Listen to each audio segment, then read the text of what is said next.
आपके गार्डनिया में फ्लावरिंग नहीं हो रही है तो कुछ फर्टिलाइज़र और कुछ केयर टिप्स अपनाइए। निश्चित रूप से आपका पौधा हरा भरा और फूलों से लदा हो जाएगा। Hello, good morning. मैं हूं विभा तिवारी, लखनऊ से मेहास वंडरफुल गार्डन में आपका स्वागत करती हूं। तो ये है मेरा गार्डनिया या गंधराज का पौधा। 1 साल पुराना पौधा है और आप कहेंगे कि इसमें तो फ्लावरिंग ही नहीं हो रही, तो मैं 1 महीने पहले ही इसने जमकर फ्लावरिंग कर चुका है ये, और उसका वीडियो मैंने आपके साथ शेयर किया था। अब मुझे फिर मैंने इसकी ऊपर से कटिंग कर दी थी, जिसके कारण नई नई ब्रांचेस निकलना स्टार्ट हुई हैं। अब मुझे इसका फर्टिलाइज़र देना है, तो वही मैं आपके साथ शेयर कर रही हूँ और कुछ केयर टिप्स आपको दे रही हूँ। अगर आपके पौधे जल रहे हैं या पौधा ख़राब हो रहा है या पौधे में कोई ग्रोथ ही नहीं हो रही है, तो ये केयर टिप्स आपको बहुत ही ज़्यादा फ़ायदा करेंगे। तो अगर सबसे पहली बात करी जाए कि इसको कहाँ रखना चाहिए, कि पार्शियल सनलाइट में या फुल सनलाइट, तो ये मैं बता दूँ, ये फुल सनलाइट का पौधा है। कम से कम 6 घंटे की इसको डायरेक्ट सनलाइट मिलनी ही चाहिए। अगर आपने शेड में इसको रख रखा है तो आप धूप में इसको रखिए। और एक चीज़ मैं बता दूं कि जब आप इसका स्थान परिवर्तन करेंगे, मतलब एक स्थान से दूसरे स्थान रखेंगे इसको, तो ये ज़रूर अपने पत्ते गिराएगा, क्योंकि ये कुछ नकचढ़ा होता है, बहुत जल्दी बदलाव को एक्सेप्ट नहीं करता है। तो ये थोड़ा सा आपको लगेगा कि हाँ ख़राब हो रहा है अगर आपने जगह चेंज करी है तो, लेकिन ये फिर न्यू लीव्स निकालना चालू कर देगा। फिर अगर इसकी पानी की बात करी जाए, चूँकि ये फुल सनलाइट का पौधा है, डायरेक्ट धूप में रखा रहता है, तो इसको पानी की भी नीड्स बहुत ज़्यादा होती है।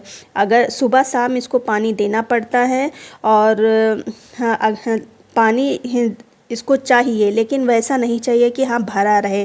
कीचड़ वाला पानी नहीं चाहिए। कीचड़ वाला अगर इसकी मिट्टी रहेगी तो इसकी फिर रूट्स जो हैं वो ख़राब होने लगेंगी और इसके पत्ते पीले पड़ने लगेंगे। अगर इसके पत्ते पीले हो रहे हैं तो आप समझ जाइए कि इसमें ओवर वाटरिंग की समस्या हो रही है। आप उसका होल अच्छे से देख चेक करते रहिए।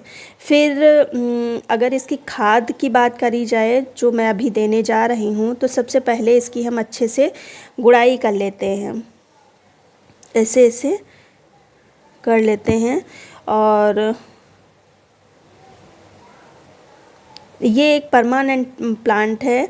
इसको कुछ दिनों के बाद मैं बड़े पॉट में शिफ्ट कर दूँगी। हालांकि ये मेरे 12 इंच के पॉट में लगा हुआ है, लेकिन रूट बहुत जल्दी इसकी बाउंड हो रही है और पौधा ठीक ठाक चल रहा है। लेकिन अब जब तक चल रहा है तब तक मैं इसमें ही रखूँगी, फिर बड़े उसमें शिफ्ट कर दूँगी। फिर जो सबसे पहली जो बेस फर्टिलाइज़र मैं गोबर की खाद देने जा रही हूँ, और ये 12 इंच के पॉट में लगा है, काफ़ी बड़ा पौधा है, तो इसलिए मैं 2 मुट्ठी भर के इसमें डाल रही हूँ। और ये इसका जो फ्लावर होता है वो बिग साइज़ का होता है, बहुत ही अच्छी खुशबू आती है, इसलिए इसको न्यूट्रिएंट की भी बहुत ज़्यादा ज़रूरत होती है, फर्टिलाइज़र की भी बहुत ज़्यादा ज़रूरत होती है। तो महीने महीने में आपको फर्टिलाइज़र तो देना ही पड़ता है। फिर जो मैं ये तो मैंने दिया बेस फर्टिलाइज़र। फिर मैं जो दूसरी फर्टिलाइज़र देने जा रही हूँ, ये भी बहुत ही ज़रूरी है।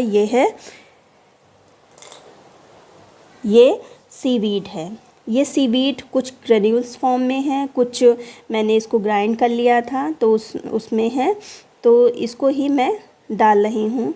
और ये बहुत ही ज़रूरी है। इसमें जैसे पत्तियाँ पीली होने लगती हैं या पत्तियाँ कभी कभी जलने टाइप की लगती हैं, किनारे किनारे उसके जले जले टाइप के लगते हैं, तो उससे उस वो प्रॉब्लम में ये फ़ायदा करता है। तो इसको अपने जो न्यूट्रिएंट है उसमें शामिल करिए गंधराज के। तो ये डाला। और फिर जो तीसरी चीज़ ये है बोन मील। बोन मील में कैल्शियम भरपूर मात्रा में होती है, जिसके कारण जो रूट है वो स्ट्रॉन्ग होगी, और साथ ही साथ इसमें फास्फोरस बहुत अच्छी मात्रा में पाया जाता है, इसलिए मैंने इसको लिया है। अगर आपके पास बोन मील नहीं है तो आप जैसे चॉक है ये सब का यूज़ कर सकते हैं, लेकिन बोन मील ज़्यादा अच्छा होता है। फिर जो चौथे नंबर पर मैंने फ्लावरिंग के लिए लिया है पोटास। ये मेरी केमिकल पोटास है। अगर आपके पास नहीं है तो फिर आप बनाना पील के जो ड्राई फॉर्म में जैसे मैंने बताया है वैसे डाल सकते हैं। जो बताया था कि बनाना पील का फर्टिलाइज़र कैसे ड्राई फॉर्म में आप स्टोर कर सकते हैं, वैसे स्टोर करके रखिए और इसकी जगह आप वो डालिए। और फिर इसमें और क्या चीज़ डालनी है, ये है DAP, डाई अमोनियम फॉस्फेट। ये मैंने बहुत ही थोड़ी सी डाली है, बहुत ही थोड़ी सी इसकी मात्रा मैंने डाली है और ये डाइल्यूट करने वाली मेरी DAP है, लेकिन मैंने इसको ड्राई फॉर्म में डाला है। और फिर इतना आपको देना ही देना इसको भोजन है। अगर इतना देंगे तो फिर आप फ्लावर के को नहीं सोचेंगे हाँ फ्लावर नहीं आ रहे हैं, कि पौधा ग्रोथ नहीं कर रहा है। फिर आपने देखा होगा मेरी मिट्टी कुछ नीचे हो गई थी, तो मैंने ऊपर से फ्रेश मिट्टी डाल दी है। नीचे बैठ इसलिए गई थी क्योंकि मैंने जब इसको पॉट किया था, मतलब पॉट लगाया था इसको, तो मैंने नीचे पत्ते ज़्यादा डाल दिए थे, जिसके कारण पत्ते वो डिकम्पोस्ट हो गए होंगे और ये मिट्टी नीचे बैठ गई। तो वही इसीलिए मैंने फर्टिलाइज़र डालने के बाद ये मिट्टी ऊपर से डाल दी है। ये मेरी फ्रेश मिट्टी है, मतलब नई मिट्टी है और इसमें थोड़ी सी गोबर की खाद मिक्स है, तो वही मैंने इसके ऊपर डाल दिया है।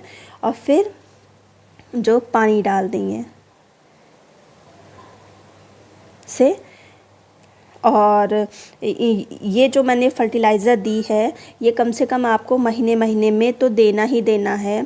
और जो गार्डनिया प्लांट होता है वो उसको न्यूट्रिएंट की बहुत ही ज़्यादा ज़रूरत होती है, फूड की बहुत ही ज़्यादा ज़रूरत होती है। इसी के साथ में अगर जो लिक्विड फर्टिलाइज़र आप हिबिस्कस या गुलाब के लिए बनाते हैं तो वो भी आप इसमें 15 दिन पर अप्लाई कर सकते हैं। इतना तो आपको देखिए करना ही पड़ता है क्योंकि इसका फ्लावर बिग साइज़ का होता है। जिसके फ्लावर बिग साइज़ के होते हैं तो उसको न्यूट्रिएंट की भी ज़्यादा ज़रूरत होती है, फर्टिलाइज़र की ज़्यादा ज़रूरत होती है। तो जो मैंने टिप्स आपको बताए हैं उनको फॉलो करते रहिए और साथ ही साथ इन फर्टिलाइज़र का अप्लाई करिए 7-7 दिन, एक एक महीने पर, और 7-7 दिन पर लिक्विड फर्टिलाइज़र अप्लाई करिए निश्चित। फिर चौथे नंबर पर अगर बात करी जाए तो इसके रख रखाव की। अगर फ्लावरिंग आप चाहते हैं कि ढेर सारी फ्लावरिंग इसमें होती रहे तो इसकी जो टिप है उसको कट करते रहिए। अगर फ्लावर आ रहे हैं तब भी कट करिए, अगर नहीं आ रहा है तब भी आप कट करिए। इसकी ट्रिमिंग तो बहुत ही ज़रूरी है, कटाई छटाई तो बहुत ही ज़रूरी है। और वैसे तो इसमें कोई कीड़ा वीड़ा लगता नहीं है, मेरे तो प्लांट में अभी तक कुछ भी नहीं लगा है, लेकिन फिर भी इसके पत्ते आप देखते रहिए। कोई भी आपको पेस्ट या फंगस वगैरह दिखाई दे तो उसका ट्रीटमेंट अवश्य करें।